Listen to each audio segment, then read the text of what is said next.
আরে বন্ধু, দেখলাম যে আমাদের মেসেঞ্জার গ্রুপই এইচএসসি ব্যাচ 1K 18 সালের ব্যাচ, তুই সবার দাওয়াত দিস 4টার সময়, বলবি যারা যারা বন্ধু বান্ধব আছে সব চলে আসবি। আমি বেশি লোক বুঝাতে পারি না, দুইজন আমার সাথে আইছে, তা কি কি কবি নাকি? তোর কইছিস যে আমাকে বেদের ছেলেবেলে নিয়ে আসতি, নুবরা দুদিনকে ছেলেবেলে কে তিনি আইতিস। যাই হোক, ওই যে আবার কবি নি দোস্ত বড় লোক হয়ে গেছিস, খোঁজ খবর নিস নে, দিনে গেলে খাওয়ালি নে, রোজা থাকলে খাওয়ালি নে, এ করলি খাওয়ালি নে।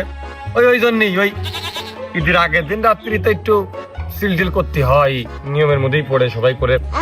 তখন আমি যা যা খাবো ওটার লিস্ট আমার খৈতেন কমপ্লিট। এখন তুই কি খাবি, তোরা কি খাবি তাই কর। থাইল্যান্ডে আমার লোক বসে এসছে চুতা করার জন্য, লিস্ট করার জন্য। অর্ডার দেবো তো জাহাজে উঠবে, জাহাজে আসতে আমার 15 দিন সময় লাগে পানিপথে। হ্যাঁ, তুই আমার নিয়ে তো দূর ভেবে ফেলেছিস, মানে আমি কি খাবো? বাবা রে বাবা, বন্ধু এক কাজ কর, ওই যে থাইল্যান্ডের যে অরিজিনাল লেবু, ওই যে ছোট ছোট যে লেবুটা হয়, ওই থাইল্যান্ডের ওই লেবু আমি একবার একটা খাইলাম, খুব ভালো। আমার সব মামা নিয়ে আইলো, এখন হচ্ছে যে ওই লেবু আনতে কয় তুই খালি। আর এই দিকে আইসে যে জাহাজ আরিসা ঘাটে যে ঘাটাবে, ওই আরিসা ঘাটের তোর হচ্ছে যে ওই যে তরমুজ এক ফাইল একদিন খাইলাম ঢাকায় যাওয়ার পথে, তা ওই তরমুজটা খুব বেলিয়ে বুঝিস বন্ধু, খুব ভালো তরমুজ। ওই তরমুজ এক 5টা আনতে কয়।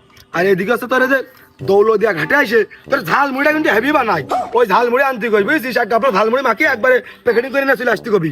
আর এদিকে তোর হচ্ছে যে ঢাকায় ঢুকার আগেই, মানে জাহাজটা এসে যে বাসের লোড দেওয়ার আগেই ওই জায়গায়, হ্যাঁ হ্যাঁ, এক বিটা ওই যে বানাই তোর আলু চপটা খুব সুন্দর করে বানাই। একবার একদিন একটা খাইলাম, খুব মিহিম করে ডলাডলি করে। তো যাই হোক, ওই আলু চপ করে আনতে কোস, এই হলে আপাতত হচ্ছে। আর এই ঝিনেদা পার হতে মোড়ের শরবত বানায় বিটা, গাছ গাছা শরবত টরবত দেয়, প্রাকৃতিক শরবত, ওইটা হচ্ছে এক বালটা আনতে কোস।